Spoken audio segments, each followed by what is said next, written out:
হরে কৃষ্ণ, রাধে রাধে। তোমরা সবাই কেমন আছো? আশা করি ভালো আছো, আমিও খুব ভালো আছি। তো আজকে হয়তো একটু নয়েজ হয়তো তোমরা শুনতে পাচ্ছ কি পাচ্ছ না জানি না, বিকজ আমাদের এখানে মানে কিছুদিন আগে তো সরস্বতী পুজো গেল, তোমরা সবাই জানো। তো আমাদের বাড়ির পিছন দিকটাতে বড় করে পুজো হয়, তাই ওখানে গান বাজনা সমস্ত কিছু চলছে। তো তাই আমি জানি না আদেও তোমরা ঠিকঠাক শুনতে পাবে কিনা, হয়তো একটু নয়েজ তোমরা পাবে, মাইকের আওয়াজ টাওয়াজ। ঠিক আছে, প্লিজ ওটা একটু ইগনোর করো, না হলে আজকে আমি বসে ভিডিওটা না বানালে কালকে আমি আপলোড করতে পারবো না। আর আজকের অধ্যায়টা অনেকটাই ছোট একটা অধ্যায়, আমি লাস্ট চতুর্থ অধ্যায় অব্দি শেষ করেছি। তো আজকে আবার পঞ্চম অধ্যায় থেকে স্টার্ট করছি। সো চলো বেশি লেট না করে ভিডিওটাকে স্টার্ট করি। আর আজকে অধ্যায়টা যথেষ্ট ছোট, মানে এই কদিনের থেকে যথেষ্ট ছোট। ঠিক আছে, কটা শ্লোক আছে আমি সেটা বলে দিচ্ছি। এবং বাবা এত আওয়াজ হচ্ছে কি বলবো, যাই হোক কিন্তু কিছু করার নেই। আজকে আমি ভিডিওটা শুট না করলে কালকে ছাড়তে পারবো না। আর আমি যেহেতু সোমবার শুক্র করে ভগবদ গীতার ক্লাসটা দিই, তো একটা দিন তাহলে গ্যাপ হয়ে যেত। তো যাই হোক, চলো আমি যতটা পারছি একটু জোরেই কথা বলার চেষ্টা করছি, যাতে বাইরের আওয়াজটা একটু কভার করা যায়। সো পঞ্চম অধ্যায় আছে আমরা পড়বো, এটার নাম হচ্ছে কর্ম সন্ন্যাস যোগ। ঠিক আছে, আচ্ছা এটার শ্লোক সংখ্যা আমি বলে দিচ্ছি তোমাদের। আচ্ছা এই যে পঞ্চম অধ্যায় কর্ম সন্ন্যাস যোগ। ঠিক আছে, এটার শ্লোক বেশি নেই, 29টা, 29, বেশি নেই। ঠিক আছে, চল ঝটপট ভিডিওটাকে মানে স্টার্ট করি এবং তাড়াতাড়ি এন্ড করে দিই, বিকজ এত আওয়াজ হচ্ছে কি বলবো। তো চলো, শ্লোক 1। অর্জুন বললে, হে কৃষ্ণ, প্রথমে তুমি আমাকে কর্ম ত্যাগ করতে বললে এবং তারপর ভক্তিযুক্ত কর্মের অনুষ্ঠান করতে বললে। এই দুটির মধ্যে কোনটি অধিক শ্রেয়স্কর তা সুনিশ্চিতভাবে আমাকে বলো। আচ্ছা, ভগবদ গীতার এই পঞ্চম অধ্যায়ে ভগবান বলেছেন যে শুষ্ক জ্ঞানের মানসিক জল্পনা কল্পনার থেকে কৃষ্ণ ভাবনাময় ভক্তিমূলক কর্ম শ্রেয়। ঠিক আছে, তো সেখানে অর্জুন বুঝতে পারছে না, তাই জন্য ও শ্রীকৃষ্ণের কাছে এটাই জিজ্ঞেস করেছে, তুমি বলেছো কর্ম ত্যাগ করতে, তারপর ভক্তিযুক্ত কর্মে নিজেকে লিপ্ত করতে। তো দুটির মধ্যে অধিক শ্রেষ্ঠ কোনটা আমাকে তুমি সুনিশ্চিত ভাবে বলো। ঠিক আছে, শ্লোক 2। পরমেশ্বর ভগবান বললে, কর্ম সন্ন্যাস এবং কর্মযোগ উভয় মুক্তিদায়ক, কিন্তু এই দুটির মধ্যে কর্ম সন্ন্যাস থেকে শ্রেয়। ঠিক আছে, মানে কি বলেছে, আমরা যখন বুঝতে পারি যে সবকিছুই ভগবানের, আমাদের কিছুই না, তখনই ত্যাগের সম্পূর্ণতা আসে। একদমই তাই, মানুষের বোঝা উচিত বাস্তবিকই কোনো কিছুই তার নিজের নয়। তাহলে ত্যাগের প্রশ্ন আসে কোথা থেকে? তাই তো, কোনো কিছু তো আমাদের নিজেদের না, তাহলে কোনো কিছু ত্যাগ করার এই প্রশ্নটাই বা আসছে কোথা থেকে, তাই না? যে জানে সবকিছুই হচ্ছে শ্রীকৃষ্ণের সম্পত্তি, সবকিছুই শ্রীকৃষ্ণের, তাই সবকিছু শ্রীকৃষ্ণের সেবায় নিয়োজিত করা উচিত। ঠিক আছে,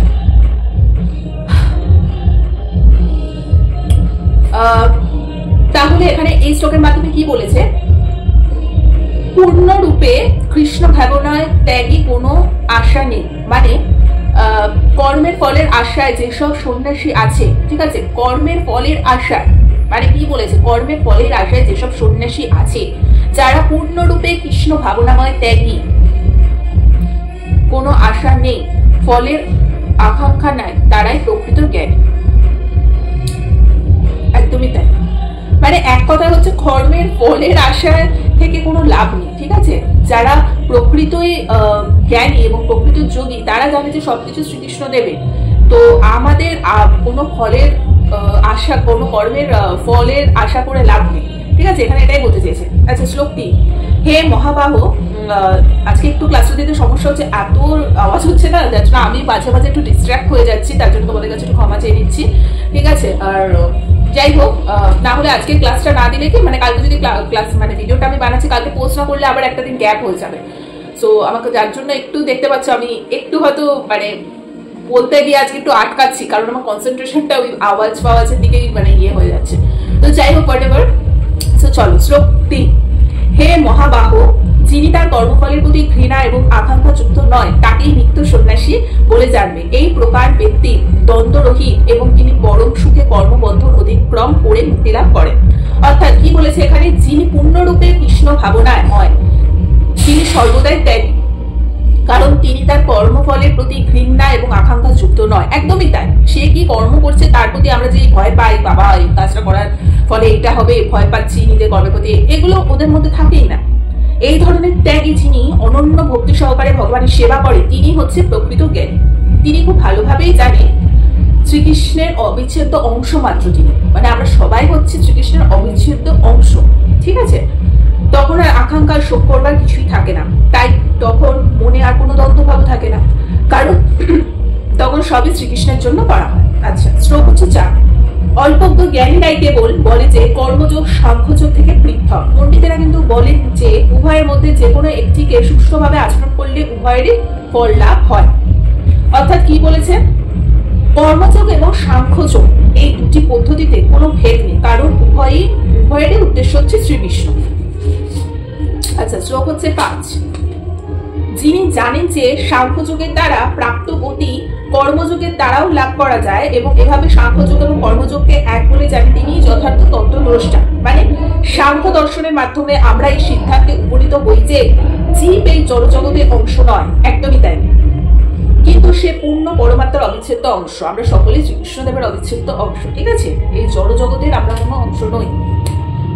প্রথম পদ্ধতি সাংখ্যযোগের মাধ্যমে মানুষকে বাইরের মোহমায়ার প্রতি নিরাসক্ত হতে হবে, ঠিক আছে। প্রথমে সাংখ্যযোগের মাধ্যমে কি হতে হবে, মানুষকে বাইরের এই মোহমায়া থেকে নিরাসক্ত হতে হবে, ঠিক আছে।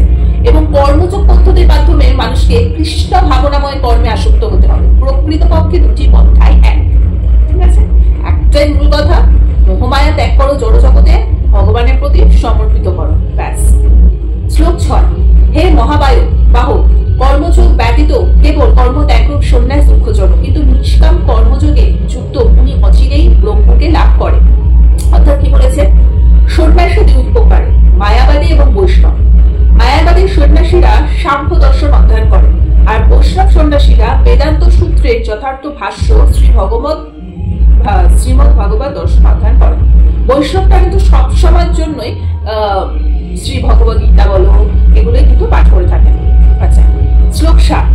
নিষ্কাম কর্মযোগে যুক্ত বিশুদ্ধ বুদ্ধি সম্পন্ন আত্মসংযত এবং জিতেন্দ্রীয় আত্মা সকলের প্রিয় এবং অন্য সকলেও তার প্রিয়।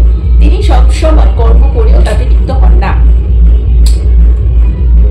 মানে এখানে কি বলেছে, কৃষ্ণ ভাবনামৃত ব্যক্তি কোনো জীবকে শ্রীকৃষ্ণের থেকে ভিন্ন রূপে দেখেন না, ঠিক আছে। ঠিক যেমন একটি গাছের পাতা এবং ডালপালা গাছের বিভিন্ন অংশ নয়, তিনি ভালোভাবেই জানেন গাছের গোড়ায় জল দিলে সমস্ত পাতা এবং ডালপালাগুলিকে জল দেওয়া হয়, একদমই তাই। গাছের গোড়ায় জল দিলেই তো পুরো সবটাই জল দেওয়া হয়, সেটাই বলেছে, ঠিক আছে। যে শ্রীকৃষ্ণদেবের মানে ভিন্ন ভিন্ন মানে এক একটা মানুষকে তারা আলাদা আলাদা ভাবে না। যারা সত্যি কৃষ্ণ ভাবনামৃত মানুষজন তারা সমস্ত মানুষকেই কিন্তু সমচোখে দেখে, তারা সবাই জানে যে আমরা সকলেই শ্রীকৃষ্ণদেবের অবিচ্ছেদ্য অংশ। সে মানুষটা খারাপই হোক, হিংস্রই হোক, বাজেই হোক, ভালোই হোক, সবাই কিন্তু ওনারই অবিচ্ছেদ্য অংশ। এখন বলতে পারো যারা এই বাজে কাজ করে বেড়াচ্ছে তারা কি করে ওনার অংশ হয়? অবশ্যই, কারণ ভগবান তো তোমাকে এই পৃথিবীতে খারাপ কাজের জন্য পাঠায়নি, উনি তোমাকে এই পৃথিবীতে ভূমিষ্ঠ করেছে, তুমি শ্রীকৃষ্ণদেবের নাম জপ করবে, সৎকর্ম করবে, সেই জন্য। এখন তোমরা এই জড়জগতে এসে কিছু মানুষ ভালো পথে যাচ্ছে, কিছু মানুষ খারাপ পথে যাচ্ছে, ব্যাপারটা তো সেটাই, কিন্তু সকলেই শ্রীকৃষ্ণদেবেরই অংশ। এবার যে যেরকম কর্ম করে সেই সেরকম ফল পায়, বিষয়টা সেটাই। এভাবে কৃষ্ণ ভাবনাময় কার্যকলাপে নিয়োজিত থাকার মাধ্যমে তিনি সকলেরই দাসত্ব করে চলেছেন, তাই তিনি সকলেরই প্রিয়। তিনি মানে কি বলেছেন এখানে, যারা কৃষ্ণ ভাবনামৃত মানুষজন তারা, ঠিক আছে। তিনি কৃষ্ণ কথা ছাড়া আর কিছুই শুনতে পছন্দ করেন না। এই ধরনের মানুষের কৃষ্ণ কথা ছাড়া কিছু শুনতে ভালোবাসে না, কৃষ্ণ প্রসাদ ছাড়া কিছুই গ্রহণ করতে চান না, এবং কৃষ্ণের কোনো স্থান ছাড়া সে অন্য কোথাও যেতে চায় না। এই সমস্ত মানে এত জ্ঞানী মানুষেরা। অর্থাৎ এখানে কেউ প্রশ্ন করতে পারে, তাহলে অর্জুন কেন কুরুক্ষেত্রে যুদ্ধে অন্যদের আঘাত দিলেন? Important question. তিনি কি কৃষ্ণ ভাবনাময় ছিলেন না? কোয়েশ্চেন আসতেই পারে। একটু আগে তো তোমাদেরকে এই এক্সাম্পলটা দিয়ে আমি বুঝিয়ে দিলাম। অনেকে তোমরা কোয়েশ্চেন করতে পারো যে অনেক অসৎ মানুষও তো এই পৃথিবীতে রয়েছে, তাহলে তারা কি করে শ্রীকৃষ্ণের অবিচ্ছেদ্য অংশ হতে পারে? শ্রীকৃষ্ণদেব তাদের কি করে সৃষ্টি করতে পারে? এই সেম জিনিসটাই এখানেও বলা হয়েছে যে অর্জুনকেও তো কুরুক্ষেত্রে যুদ্ধ করতে হয়েছিল, ঠিক আছে। সকলকে হত্যা করতে হয়েছিল, তাহলে সে কি কৃষ্ণময় না? সে কৃষ্ণময় হলে সেই এই ধরনের হিংস্র কাজ করলো কি করে? সেই প্রশ্নে এই ভগবদ গীতায় 2য় অধ্যায়ে কি দেওয়া রয়েছে, অ্যান্সারটা দেওয়াই রয়েছে। আপাত দৃষ্টিতে অর্জুনকে অপরাধী বলে মনে হলেও যুদ্ধক্ষেত্রে সমবেত ব্যক্তিরা সকলেই স্বতন্ত্রভাবে চিরকাল বেঁচে থাকবে, কেননা আত্মাকে কখনোই হত্যা করা যায় না। তাই আত্মার পরিপ্রেক্ষিতে কুরুক্ষেত্রের যুদ্ধে কেউই নিহত হয়নি। কারণ কেউই একদিক থেকে দেখতে গেলে কেউই মৃত হয়নি, শুধু শরীরটা মৃত হয়েছে, ওপরে খোলসটা মৃত হয়েছে, ভেতরের আত্মা সবারই বেঁচে রয়েছে। সেখানে উপস্থিত স্বয়ং ভগবান শ্রীকৃষ্ণের নির্দেশ অনুসারে কেবল তাদের পোশাকে পরিবর্তন হয়েছে। পোশাক মানে ওপরের এই অংশগুলো, এই আত্মাটা আমার এই ওপরের এই স্ট্রাকচারের ভেতরে তো আত্মা রয়েছে, সেই আত্মাটা বেরিয়ে গিয়ে তো পরবর্তী জন্মে আরো অন্য রূপ ধারণ করবে, সুতরাং আত্মা তো মৃত্যু হয়নি, এটাই বলতে চাইছে। তাই কুরুক্ষেত্রে যুদ্ধক্ষেত্রে অর্জুন প্রকৃতপক্ষে যুদ্ধ করছিলেন না, সম্পূর্ণরূপে কৃষ্ণ ভাবনাময় হয়ে তিনি শ্রীকৃষ্ণের আদেশ পালন করেছিলেন শুধুমাত্র। কারণ শ্রীকৃষ্ণদেব এই যুদ্ধটা তো প্রথমত করতে চাননি, তারা প্রথমেই দুর্যোধনকে বলেই ছিল এই যুদ্ধ না করতে, কিন্তু দুর্যোধনের এত হিংস্র হয়ে উঠেছে রাজ্য পাওয়ার লোভে, তাই জন্য এক প্রকার বাধ্য হয়েছে তারা এই যুদ্ধটায় নামতে। ঠিক আছে, তাদের উচিত শিক্ষা দিতে যে তারা কি কি ভুল করেছে। আচ্ছা, শ্লোক হচ্ছে 8 থেকে 9। চিন্ময় চেতনা অধিষ্ঠিত ব্যক্তি দর্শন, শ্রবণ, স্পর্শ, ঘ্রাণ, ভোজন, গমন, নিদ্রা এবং প্রশ্বাস আদি ক্রিয়া করেও সর্বদা জানেন যে প্রকৃতপক্ষে তিনি কিছুই করছেন না। কারণ প্রলাপ, ত্যাগ, গ্রহণ, চক্ষুর উন্মেষ এবং নিমেষ করার সময় তিনি সর্বদাই জানেন যে ইন্দ্রিয়গুলি কেবল ইন্দ্রিয়ের বিষয়ে প্রবৃত্ত হয়েছে এবং তিনি নিজে সেগুলি নির্লিপ্ত। মানে কি বলেছে এখানে? ঈশ্বর চেয়েছেন বলে সে সবকিছু করতে পারছে, উনি ছাড়া কেউ এক পাও চলতে পারে না। ঠিক আছে, কৃষ্ণ ভক্ত ভগবানের সেবা ছাড়া তিনি আর কোনো কর্মই করতে পারেন না, কারণ তিনি জানেন যে তিনি ভগবানের নিত্যদাস। একমাত্র মানুষের কর্মই হচ্ছে, কর্ম হওয়া উচিত ঈশ্বরের সেবা করা। তাছাড়া আমি যে কথা বলছি, আমি যে চোখের পাতা অনবরত পড়ছে, হাত নাড়াচ্ছি, খাচ্ছি, হেঁটে যাচ্ছি, সবটাই ভগবানের আশীর্বাদ। আজ উনি না চাইলে তো আমাদেরকে পঙ্গু করে পৃথিবীতে পাঠাতে পারতো, একটা হাত বাদ দেওয়া পাঠাতে পারতো। তাহলে সমস্ত কিছু ঈশ্বরের দান, ঈশ্বর সমস্ত কিছু করেই পাঠিয়েছে। কোনো সৎকর্ম করো না, ভগবানের নাম জপ করো না, তাদের ক্ষতিটা কি হয়েছে? তোমাদের কর্মটুকু অন্তত তুমি করো, তাহলে ভগবানের বলার শক্তিটা আমাদেরকে কেন দিয়েছে? তো বোকা করেই আমাদের পাঠাতে পারতো, তাই না? শ্লোক হচ্ছে 10। আচ্ছা, যিনি সমস্ত কর্মের ফল পরমেশ্বর ভগবানকে অর্পণ করে অনাসক্তভাবে কর্ম করে, কোনো পাপ তাকে কখনো স্পর্শ করতে পারে না। ঠিক যেমন জল পত্রকে স্পর্শ করতে পারে না, একদম। মানে এখানে সবকিছু শ্রীকৃষ্ণের সাথে সম্পর্কযুক্ত। ঠিক আছে, যিনি এই সত্যকে পূর্ণরূপে উপলব্ধি করতে পেরেছে এবং সেই উপলব্ধির ফলে সবকিছুই ভগবানের সেবায় নিয়োজিত করেছে, তিনি কোনো অবস্থাতে পাপ অথবা পুণ্য কোনো কর্মফলের বন্ধনে আবদ্ধ নন। ঠিক আছে, ঠিক যেমন জলে থাকলেও পদ্মপত্রকে জল কখনো সিক্ত করতে পারে না, সেটার সাথে এক্সাম্পল দিয়েছে। এবার শ্লোক হচ্ছে 11। আত্মশুদ্ধির জন্যই কেবল যোগীরা কর্মফলের আসক্তি ত্যাগ করে দেহ, মন, বুদ্ধি এমনকি ইন্দ্রিয়ের দ্বারা কর্ম করে থাকে। মানে কি বলেছে? যারা নিজেদের নিয়ে অহংকার করে থাকে তা ভুল, সবই কৃষ্ণের দেওয়া দান। ঠিক আছে, মানে কি বলেছে? যিনি শরীর, মন, বুদ্ধি, বাণী দিয়ে ভগবান শ্রীকৃষ্ণের সেবা করেন, তার কোন রকম মিথ্যা অহংকার এবং তিনি কখনোই মনে করেন না যে এই দেহটি মালিক তিনি জানেন যে এই দেহটি তার কন্ট্রোলে নেই, তার দেহটি তার সম্পত্তি নয়, তিনি শ্রীকৃষ্ণের একটি অবিচ্ছেদ্য অংশ। ঠিক আছে, আমরা আমাদের নিজেদের দেহ নিয়ে, নিজেদেরকে নিয়ে এত বেশি অহংকার করি, এই অহংকার জিনিসটাই করাটাই ভুল। ঠিক আছে, শ্লোক হচ্ছে 12। যোগী কর্মফল ত্যাগ করে নৈশিষ্ঠী কি? নৈশিষ্ঠী কি মানে কি? নিষ্ঠা সম্পন্ন শান্তি লাভ করে, কিন্তু সকাম কর্মী কর্মফলের প্রতি আসক্ত হয়ে কর্ম করার ফলে কর্মের বন্ধনে আবদ্ধ হয়। মানে কি বলেছে? কৃষ্ণ ভাবনাময় ভক্ত কর্মফল ত্যাগ করে নিষ্ঠা সম্পন্ন শান্তি লাভ করে, একদমই তাই। কৃষ্ণ ভাবনাময় ভক্তরা সবসময় ওনারা শুধু কর্ম করে যাচ্ছে, ভগবানকে সেবা করে যাচ্ছে, সৎকর্ম করছে, কোনো ফলের কোনো আশা নেই, ফল ত্যাগ করে নিষ্ঠা করে শুধু ভগবানের সেবা করছে, তার ফলে তাদের নিষ্ঠা সম্পন্ন শান্তি লাভ হয়। কিন্তু জড়জগতের ব্যক্তিরা নিজেদের কর্মের ফলের আশায় কর্ম করার ফলে জড়জগতের বন্ধনে আবদ্ধ থাকে। ঠিক আছে, তাই কৃষ্ণ ভক্তরা সবসময় শান্ত হয়, কিন্তু যারা সর্বক্ষণ মানে লাভ ক্ষতি হিসেব করছে তারা কখনোই শান্তি পায় না। ঠিক আছে, এটি একজন কৃষ্ণ ভক্ত এবং ভক্তহীন মানুষের মধ্যে পার্থক্য। আশা করি বুঝতে পেরেছ। শ্লোক 13। বাহ্য সমস্ত কর্ম করেও সংযত হয়ে এবং মনের দ্বারা সমস্ত কর্মত্যাগ করে জীব নবদার বিশিষ্ট দেহরূপ নগরে পরম সুখে বাস করতে থাকে। তিনি নিজে কিছুই করেন না এবং কাউকে দিয়েও কিছু করেন না। মানে এখানে কি বলেছে, দেহের 9টি দ্বার সমন্বিত, যেমন হচ্ছে 2টি চোখ, 2টি নাসার, এইগুলো ঠিক আছে, 2টি কান, 1টি মুখ, উপস্থ এবং পায়ু। তাই বলেছে যে তার নিজের দ্বারা কোনো কিছুই কিন্তু কিছু করতে পারছে না, সবটাই ভগবান চেয়েছে বলেই আজকে এটা সুস্থ সবল মানুষ হয়ে এই পৃথিবীতে তারা জন্মগ্রহণ করেছে। সুতরাং তাদের কিন্তু তাদের কর্মটা অন্তত করতে হবে। আচ্ছা, নেক্সট হচ্ছে শ্লোক হচ্ছে 14। দেহরূপ নগরীর প্রভু জীব কর্ম সৃষ্টি করে না, সে কাউকে দিয়ে কিছু করায় না এবং সে কর্মের ফলও সৃষ্টি করে না। এই সবই হয় জড় প্রকৃতি গুণের প্রভাবে। মানে কি বলেছে, যতক্ষণ সেই দেহরূপ নগরীতে সে বাস করছে ততক্ষণ তাকে সে দেহটির অধীশ্বর বলে মনে হয়, কিন্তু প্রকৃতপক্ষে তার দেহের অধীশ্বরও নয় এবং তার কর্মফলের কর্তাও নয়। মানে আমি এই যে আমার দেহটি নিয়ে রয়েছি, আমরা কি ভাবছি যে এর মালিক হচ্ছি আমি, ঠিক আছে, কিন্তু প্রকৃতপক্ষে কি এই দেহটা আমার না, এটা ভগবান শ্রীকৃষ্ণদেবের দান করা, ঠিক আছে। এবং আমি যে কর্ম করছি সেই কর্মটাও হয়তো আমি নিজে করছি, কিন্তু কর্মের ফলটা কিন্তু ঈশ্বর দেয়। সুতরাং কোনো কিছু আমার নিজের কোনো ক্রেডিট এখানে দেওয়াই যাবে না। শ্লোক হচ্ছে 15। ভগবান জীবের পাপ অথবা পুণ্য কিছুই গ্রহণ করেন না। অজ্ঞানের দ্বারা প্রকৃত জ্ঞান আবৃত হওয়ার পরে দেহধারী জীব সমূহে মহাচ্ছন্ন হয়ে যায়। কি বলেছে, অজ্ঞানতার দ্বারা মহাচ্ছন্ন হয়ে বিভিন্ন জীব বিভিন্ন পরিস্থিতির কামনা করে এবং তারপরে তার কর্ম এবং কর্মফলের প্রভাব শুরু হয়। অর্থাৎ এখানে এটি বুঝিয়েছে ভগবানের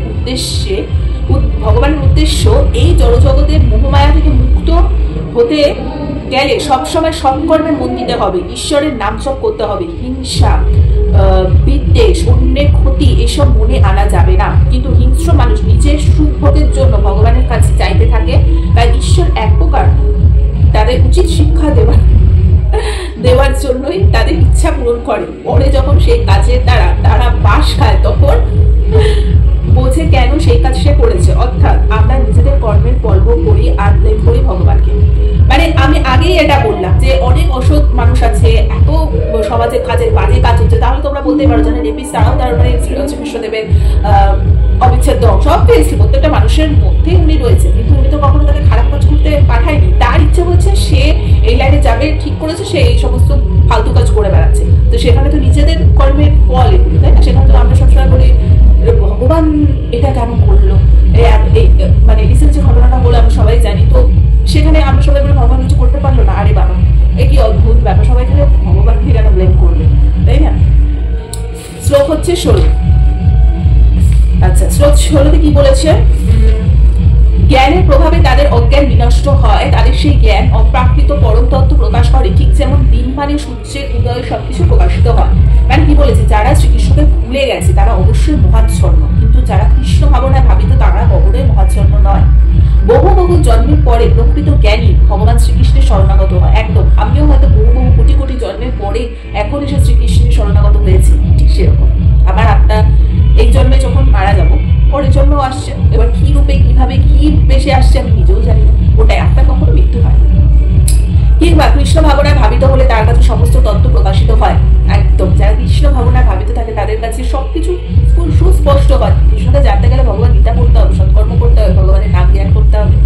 যেমন দিনের বেলায় সূর্যের আলোতে সবকিছু আমরা প্রকাশিত হয়, ঠিক সেইভাবে, ঠিক আছে। যেমন সূর্য সমস্ত অন্ধকার দূর করে, কৃষ্ণ ভাবনামৃত তেমন সম্পূর্ণ অজ্ঞানতা দূর করতে সাহায্য করে।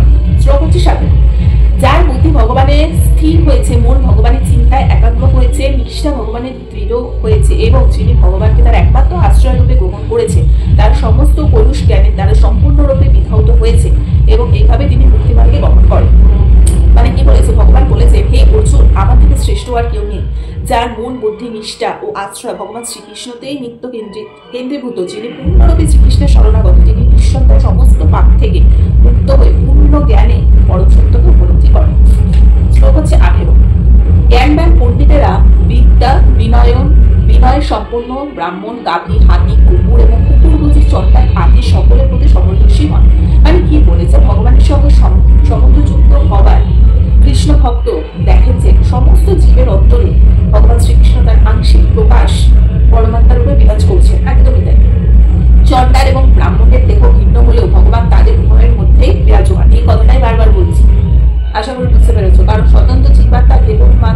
একটি দেহ থাকতে পারে, ঠিক আছে, কিন্তু পরমাত্মা প্রত্যেকটি দেহেই রয়েছে। আচ্ছা, শ্লোক হচ্ছে 19। যাদের মন সাম্যস্থিত হয়েছে তারা এগুলোকেই জন্ম এবং মৃত্যুর সংসার জয় করেছে, তারা ব্রহ্মের মতো নির্দোষ, তাই তারা ব্রহ্মের উপস্থিত। মানে কি বলেছে, যতক্ষণ চিন্তার দেহটিকে তার স্বরূপ বলে মনে করে ততক্ষণ তাকে জড়জগতের বন্ধনে আবদ্ধ থাকতেই হয়। মানে আমি আমার এই জীবনের বিশাল বড় মালিক কারণ, তাদেরকে এই জড়জীবনের বন্ধনে আবদ্ধ থাকতে হয়। কিন্তু যারা মানে আত্মউপলব্ধি করে ফেলেছে যে এর সাথে আমরা কোনো লেনদেন নেই, তারা এই জড়বন্ধন থেকে মুক্ত হয়। তাকে জড়জগতে জন্মগ্রহণ আর করতে হয় না, দেহত্যাগ করার পরে সোজা সে ভগবত ধামে চলে যায়, ভগবানের কাছে চলে আর আসে। শ্লোক হচ্ছে 20। যে ব্যক্তি প্রিয় বস্তুর প্রাপ্তিতে উৎফুল্ল হন না এবং অপ্রিয় বস্তুর প্রাপ্তিতে বিচলিত হন না, যিনি স্থির বুদ্ধি সম্পন্ন, মোহশূন্য এবং ভগবত তত্ত্ববেত্তা, তিনি ব্রহ্মে অবস্থিত। এখানে জ্ঞানী আত্মজ্ঞানী মহাপুরুষের বর্ণনা করা হয়েছে। কি বলেছে, তার প্রথম লক্ষণ হচ্ছে তিনি মোহাচ্ছন্ন হয়ে তারই দেহটিকে নিজের স্বরূপ বলে মনে করেন না। যারা মহাপুরুষ, ঠিক আছে, তিনি সুনিশ্চিত ভাবেই জানেন যে তিনি তার দেহ নন, তার প্রকৃত স্বরূপ হচ্ছে পরমেশ্বর ভগবান শ্রীকৃষ্ণের একটি অংশ, ঠিক আছে। তাই জড়জগতিক এই লাভ, আনন্দ, ক্ষতি এইসবের মধ্যে তিনি নেই, মনের দৃঢ়তাকে স্থির বুদ্ধি বলে। আচ্ছা, শ্লোক হচ্ছে 21। সেই প্রকার ব্রহ্মবিদ পুরুষ কোন রকম জড় ইন্দ্রিয় সুখভোগের প্রতি আকৃষ্ট হন না, তিনি চিত্তত সুখ লাভ করেন। এভাবে ব্রহ্মে যুক্ত হয়ে তিনি অক্ষয় সুখ ভোগ করেন। মানে কি বলেছে, ভগবত ভক্তির লাভ পূর্বক, হ্যাঁ, ভগবত ভক্তির লাভ পূর্বক ভগবান শ্রীকৃষ্ণের পদারবিন্দের সেবায় নিয়োজিত হবার ফলে আমি যখন থেকে নবনব রসের আস্বাদন করেছি তখন থেকে, আচ্ছা, মানে এখানে বলেছে কৃষ্ণ ভাবনার ভাবিত ভক্ত ভগবানের প্রেমময় সেবায় এতই তন্ময় থাকে যে তখন ইন্দ্রিয় সুখ ভোগ করবার বাসনা তার মধ্যে থাকে না, ঠিক আছে। এবার শ্লোক হচ্ছে 22। বিবেকবান পুরুষ দুঃখের উৎসস্বরূপ ইন্দ্রিয়জাত বিষয় ভোগে আসক্ত হন না।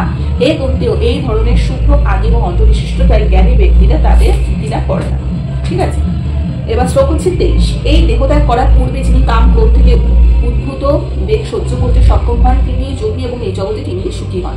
অর্থাৎ কি বলেছে, এই জড় দেহটিকে ত্যাগ করার আগে, মানে মরে যাওয়ার আগেই বেগগুলিকে যারা, মানে এই জড়জগতের বন্ধন থেকে যারা মুক্ত হয়েছে এবং বেগগুলিকে দমন করার অভ্যাস করেছে, তিনি আত্ম উপলব্ধি করেছে এবং তিনি সব থেকে পরম সুখী, কারণ সে বুঝে গেছে এই জীবনের কি মোহমায়া, কোনো কিছুই তার না।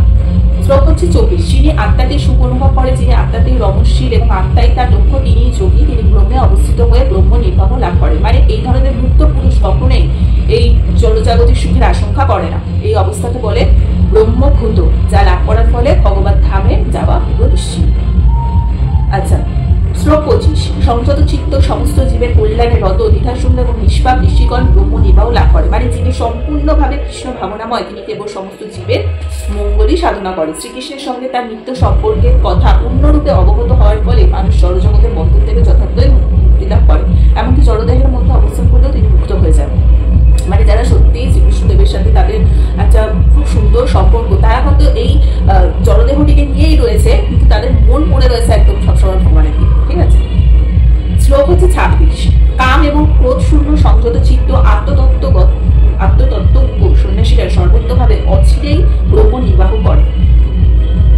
আচ্ছা, ব্রহ্ম নির্বাহ কেবল ভক্তিযোগে পরমেশ্বর ভগবান বাসুদেবের ভজনা করো। বাসুদেব মানে শ্রীকৃষ্ণের। শ্রীকৃষ্ণ ভক্ত মানে ভগবত ধাম থেকে অনেক দূরে থাকলেও সর্বক্ষণ ভগবানের ধ্যান করার ফলে এবং সর্বক্ষণ কৃষ্ণ ভাবনায় তৎপর থাকার ফলে ভগবত ধাম প্রাপ্ত হন।